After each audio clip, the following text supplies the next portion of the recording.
শ্রী শ্রী ঠাকুর মা স্বামীজিকে প্রণাম জানিয়ে আজকের পাঠ শুরু করছি। একদিন 7-8 বৎসরের একটি ছেলের দীক্ষার কথা উঠলে শ্রীমা বলেছিলেন, এখন ছেলে মানুষ, এখন কি দীক্ষা হয়? ছেলেটি ভক্ত হয়ে বেঁচে থাক, ভক্ত দাস হোক। 2, যদি মনের অন্য সমস্ত চিন্তা সরিয়ে দিয়ে হৃদয়ের গভীরতম আরতির সঙ্গে তুমি প্রভুকে ডাকতে পারো, তিনি সাড়া দেবেনই। করুণাময় তিনি, তোমার প্রার্থনা অবশ্যই পূরণ করবেন। 3, পুজো পদ্ধতি মতে ঠাকুরকে ভোগ নিবেদন করার কথা উঠলে মা বলেছিলেন, পুজো পদ্ধতি অত দরকার নেই, ইষ্ট মন্ত্রেতেই সব কাজ হয়। 4, জনৈক ভক্ত দীক্ষার পর বাড়ি ফেরার সময় জিজ্ঞাসা করলেন, মা উপায় কি? মা ঘড়ি দেখিয়ে বললেন, ওই ঘড়ি যেমন টিক টিক করছে ঠিক তেমনি নাম করে যাও, তাতেই সব হবে, আর কিছু করতে হবে না। 5, একবার জনৈক ভক্তের কন্যার বিয়েতে মত না দেওয়ায় কন্যাটির মা শ্রীমাকে অনুরোধ করেন তিনি যেন তার কন্যাকে বিয়েতে আদেশ দেন।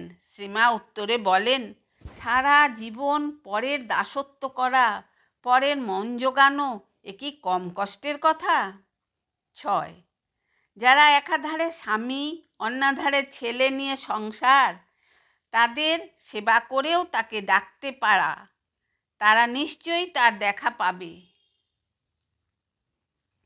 7, যেমন আগ্রহী সন্তানকে গৈরিক দিয়ে মা আনন্দ পেতেন, তেমনি যাতে সেই সন্তান গৈরিকের মর্যাদা রক্ষা করতে পারে সেজন্য তাকে যথাযথ উপদেশও দিতেন।